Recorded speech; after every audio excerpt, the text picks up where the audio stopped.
చంద్రబాబు నాయుడు గారు వాళ్ళ కుమారుడు లోకేష్, మంత్రి నారాయణ వీళ్ళ బృందం అంతా ఒక 6 రోజులు సింగపూర్ పర్యటనకు వెళ్తా ఉన్నారు. ఏంటి సింగపూర్ పర్యటన అంటే, చెల్లికి జరగాలి మళ్లీ మళ్లీ పెళ్లిలాగా, ఆల్రెడీ అమరావతికి జరగాలి మళ్లీ మళ్లీ శంకుస్థాపనలాగా ఆల్రెడీ అనేక సార్లు అంతకుముందు శంకుస్థాపన జరిగి సాక్షాత్తు ప్రధానమంత్రి నరేంద్ర మోడీ గారి చేత రెండోసారి కూడా శంకుస్థాపన చేశారు. జరగాలి మళ్లీ మళ్లీ పెళ్లిలాగా ఇప్పుడు అమరావతి ఏరియాలో స్టార్టప్ ఏరియా అని ఒకటి ఒక 1690 ఎకరాలను అంతకుముందు చంద్రబాబు నాయుడు గారి ప్రభుత్వం సింగపూర్ కన్సార్టియం అప్పచెప్పింది.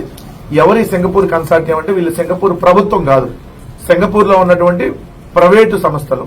అంటే మంత్రి ఈశ్వరన్ సింగపూర్ లో అవినీతి చేసినటువంటి మంత్రిగా జైలుకి వెళ్ళొచ్చినటువంటి సింగపూర్ మంత్రి ఈశ్వరన్. ఎందుకంటే సింగపూర్ అనేది అవినీతి రహిత దేశాల్లో నెంబర్ 3 పొజిషన్ లో ఉంటుంది.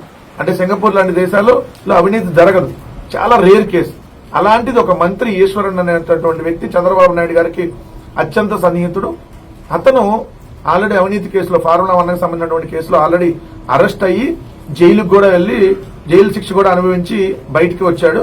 సో ఇప్పుడు సింగపూర్ వెళ్తుంది కూడా మళ్ళీ దానికోసం అనేది ఈరోజు క్లియర్ గా అర్థమవుతుంది. ఎందుకంటే సింగపూర్ కన్సార్టియంతో మళ్లీ ఆ ఒప్పందాన్ని ఏదైతే రీస్టార్ట్ చేసుకోవాలంటే, చెల్లికి జరగాలి మళ్లీ మళ్లీ పెళ్లిలాగా, మళ్లీ అవినీతికి జరగాలి అగ్రిమెంట్లు మళ్లీ మళ్లీ లాగా ఇప్పుడు చంద్రబాబు నాయుడు గారు అవినీతికి అంతు పొంతు లేకుండా ఇష్టం వచ్చినట్టుగా ప్రతి దాంట్లో అవినీతే కాబట్టి ఇప్పుడు అమరావతి అనేది అవినీతికి పరాకాష్ట కాబట్టి దాంట్లో 1,00,000 కోట్ల దోపిడీకి ఇప్పుడు ఆ స్టార్టప్ ఏరియాతో ప్లాన్ చేస్తున్నారనేది మరొకసారి స్పష్టంగా అర్థమవుతుంది.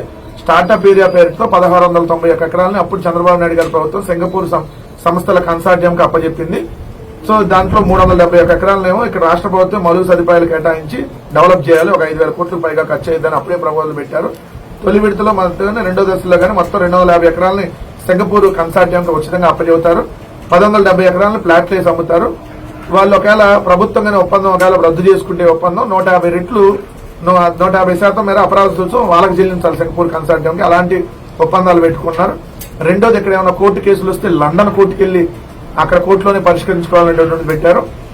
అదేవిధంగా బ్యాంకు రుణాలని అన్ని ఇక్కడ ప్రభుత్వమే కట్టాలి. సో మొత్తంగా చూస్తే ప్రభుత్వం ఏదైతే ఇక్కడ డబ్బులు ఖర్చు పెట్టి రాష్ట్ర ప్రభుత్వం ఆ డబ్బులు ఏదైతే ఖర్చు పెట్టినటువంటి డబ్బులతో అభివృద్ధి చేసినటువంటి ఆ ప్రాజెక్ట్ ని 58% వాళ్ళకి లాభాలన్నీ వాళ్ళకి ఇస్తారు, 42% రాష్ట్ర ప్రభుత్వం దగ్గర ఉంటుంది. వాళ్ళు కేవలం ఆ కంపెనీలో 300 కోట్లు పెట్టుబడి పెడితే ఒక 50,000 కోట్లకు పైగా దోపిడీకి వాళ్ళకి అవకాశం ఉంటుంది. మొత్తంగా 1,00,000 కోట్ల రూపాయలు ఒక దోపిడీకి సంబంధించినటువంటి మాస్టర్ ప్లాన్ కి వీళ్ళు రూపకల్పన చేశారు. దానిలో భాగంగానే చెల్లికి జరగాలి మళ్లీ మళ్లీ పెళ్లిలాగా ఈ ప్రాజెక్టుకి మళ్లీ చంద్రబాబు నాయుడు గారు అవినీతికి భేదం వేస్తూ మరొకసారి దీని మీద వెళ్తున్నారు. ఆ రోజు సింగపూర్ ప్రభుత్వం వీళ్ళ సింగపూర్ కన్సార్టియం ఏదైతే ఉందో వాళ్ళు ఆంధ్రప్రదేశ్ రాష్ట్ర ప్రభుత్వానికి ఒక లేఖ రాశారు, మేము ఒప్పందం రద్దు చేసుకుంటున్నాం. ఎందుకంటే వీళ్ళ అవినీతి అంతా బయట పెడతారు కాబట్టి జగన్మోహన్ రెడ్డి గారి ప్రభుత్వం ఉంది కాబట్టి అప్పుడు రద్దు చేసుకున్నారు. ఇప్పుడు మళ్లీ దాన్ని ఏదైతే రీస్టార్ట్ చేయడం కోసం చంద్రబాబు నాయుడు గారు మరి ఈశ్వరన్ గారిని అర్ధరాత్రి వెళ్లి కలుస్తాడో లేదంటే మరి అక్కడ ఏం జరిగింది అనేది అన్ని ఇప్పుడు బయటకు రావు కాబట్టి ఇక్కడైతే మన మీడియా అంతా ఉంటది. అక్కడంటే చంద్రబాబు నాయుడు గారు ఏది చూపిస్తే అదే వార్త కాబట్టి సో మరి ఇప్పుడు అక్కడ సింగపూర్ ఈశ్వరన్ గారిని రహస్యంగా కలిసి మళ్ళీ ఏ ఒప్పందాలు కుదురుస్తారు, లేదా సింగపూర్ ఈశ్వరన్ గారి మనుషులతో ఒప్పందం కుదురు చేసుకుని, ఎందుకంటే ఆయన ఆల్రెడీ జైలుకి వెళ్ళి వచ్చున్నాడు కాబట్టి సో ఈ దోపిడీకి ఏ విధంగా దోపిడీని తీసుకెళ్తారో చూడాల్సి ఉంది. ఖచ్చితంగా దీంట్లో అయితే ఒకటి, అమరావతి పేరుతో చంద్రబాబు నాయుడు గారు అభివృద్ధి అనేటటువంటిది పూర్తిగా గాలికి వదిలేసి పూర్తిగా అవినీతిని పరాకాష్ఠగా చేర్చి 1,00,000 కోట్ల రూపాయల దోపిడీకి తెరలేపాడనేది మనం 2014 నుంచి చూస్తా ఉన్నాం. దాన్ని మళ్ళీ ఇప్పుడు కొనసాగిస్తా ఉన్నాడు. ఆ అవినీతిని ఎలా చేయాలో కొత్త పంతులు నొక్కుతూ మరి కొనసాగిస్తా ఉన్నాడు అనేది అమరావతి దోపిడీతో మరొకసారి రుజువైందనేది మాత్రం స్పష్టంగా ఈరోజు ప్రజలందరూ కూడా అనుకుంటున్నటువంటి మాట.